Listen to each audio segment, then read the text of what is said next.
비중격 교정이 왜 실패하는지에 대해서 말씀을 드릴까 합니다. 비중격 교정이 실패한다. 이게 무슨 이야기인가요?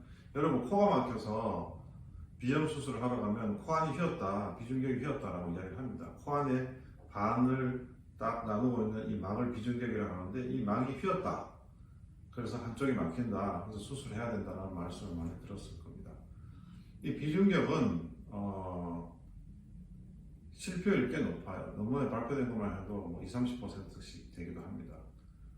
이 비중격 수술은 스펙트럼이 굉장히 넓습니다. 예를 들어서 아주 간단한 비중격 수술이 있고 엄청나게 힘든 비중격 수술이 있어요. 그냥 비중격 수술하면은 뭐 일률적으로 뭐 딱 이런 수식이 있는 게 아니라 A라는 수식부터 Z라는 수식까지 수많은 수식이 있죠. 아주 난이도가 낮은 수술부터 난이도가 아주 높은 수술까지 너무나 다양한 스펙트럼이 있기 때문에 일정한 방법, 일정한 테크닉, 하나의 획일적인 방법으로 수술하면 반드시 실패가 되는 확률이 높을 수밖에 없는 수술입니다. 자, 잠깐 비중격의 구조를 보시면 이 코 이렇게 되어 있죠. 이 반을 가르는 막, 이게 바로 비중격이에요. 아픈 연골, 빨간색 연골, 뒤에 흰쪽이 뼈입니다. 여기 코뼈와 콧등에는 연골과 다 연결되어 있고 밑으로는 코의 바닥과 붙어 있습니다. 이게 바로 중간에 똑바로 있어야 되는데 휘어지는 것이 비중격 망곡증이죠. 그럼 이 비중격 수술이 왜 실패하는지 그 이유가 뭘까요? 첫 번째는 코 안으로 보통 수술을 하게 되는데 처음에 절개를 너무 적게 넣습니다. 그러다 보니까 그 안에 시야를 충분히 확보를 하지 못해요. 그렇게 되면 수술이 힘들어집니다. 조금만 보게 되고 전체적으로 다 흉곽을 잡지 못하니 다 휘어진 부분을 교정하지 못하고 일부만 떼내고 나옵니다. 그러면 반드시 실패하게 되겠죠. 두 번째는 이 뒤에 뼈가 긴 부분은 쉬워요. 제거하기가. 제거만 하면 됩니다. 이 코가 주저앉을 염려가 없고요. 하지만 연골의 비중격은 콧등하고 붙어있고 밑을 바닥하고 붙어있기 때문에 코를 지지하는 역할을 합니다. 이 지지하는 연골에 망곡증이 있을 때는 교정이 어려워져요. 전체적으로 약간씩 휘어있는 건 쉽게 뼈하고 붙어서 휘어져 있는 건 쉽게 교정이 되지만 예를 들어서 콧등에 가깝게 붙어서 휘어져 있다거나 코끝 앞쪽으로 튀어나온 이 앞쪽 부분이 휘어져 있으면 교정이 어려워집니다. 이 부분을 교정을 못하기 때문에 망곡증 교정이 실패하는 겁니다.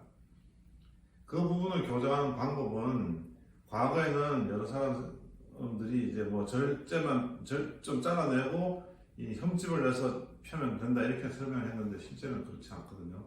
동양인들의 비중격을 연골은 매우 얇기 때문에 그렇게 흠집을 내서 똑바로 저절로 펴지길 기대한다 이거는 수술상으로는 아주 잘못된 방법이에요.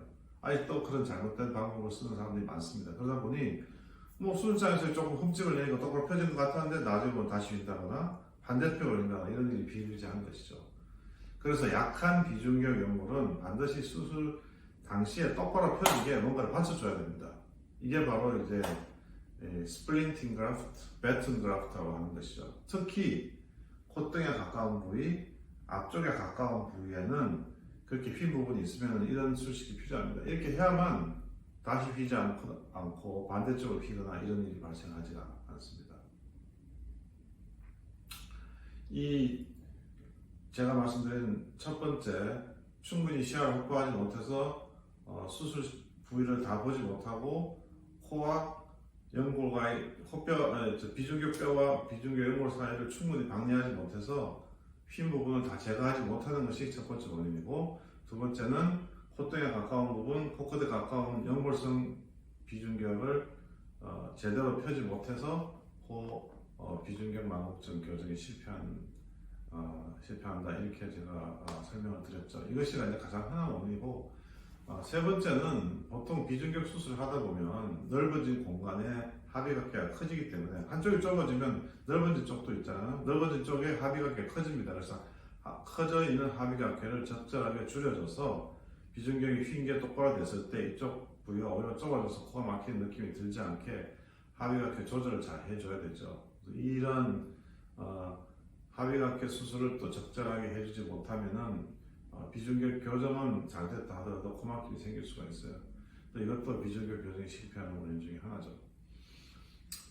마지막으로 말씀을 드리고 싶은 것은 아주 고난이도의 비중격 교정술이 있어요. 이거는 대부분의 경우 겉에 있는 코뼈하고 같이 겉에 있는 연골과 같이 휘어져 있는 경우가 많아요. 그래서 쉽게 말하면 삐뚤어져 있는 코하고 관련이 있습니다. 비중격이라는 것이 콧대를 지지하고 있고 코 등의 연골과 붙어 있기 때문에 이 안이 휘면 겉에 같이 휘게 되죠. 심하게 휜 경우에는 겉에 코도 같이 휘게 됩니다. 이런 경우에는 실패할 확률이 굉장히 높아요. 그렇기 때문에 이런 경우에는 코 안으로 모든 수술을 다 진행할 수 없는 경우가 많습니다. 대개의 경우 그렇게 많이 휜 경우에는 여기다 절개를 넣고 코 피부를 들어 올린 다음에 비중격을 전부 다 시야에 둔 다음에 교정을 해야만 코가 똑바로 되고 코 안의 비중격도 똑바로 됩니다. 이렇게 바깥에 휜 코와 연관된 비중격 망곡점을 무리하게 코 안으로 하려다 보니 충분히 교정이 안 되기 때문에 실패하는 겁니다. 그래서 그런 경우에는 반드시 환자분에게 이건 코 안으로 다 할 수 없다. 여기에 절개를 하고 바깥으로 다 열어서 확인해야 된다라는 설명을 하시고 그렇게 수술을 하셔야 실패하지 않을 확률이 굉장히 높습니다. 이 이외에도 예를 들어서 다쳐서 완전히 틀어진 코 이런 비중격은 굉장히 어렵죠. 그런 경우에는 아예 비중격 자체를 다시 새로 만들어서 집어넣어 줘야 되는 경우도 있습니다. 이건 예외적인 이야기니까 다음번에 말씀드리기로 하고, 지금까지 비중격 교정이 실패하는 원인에 대해서 제가 설명을 드렸습니다.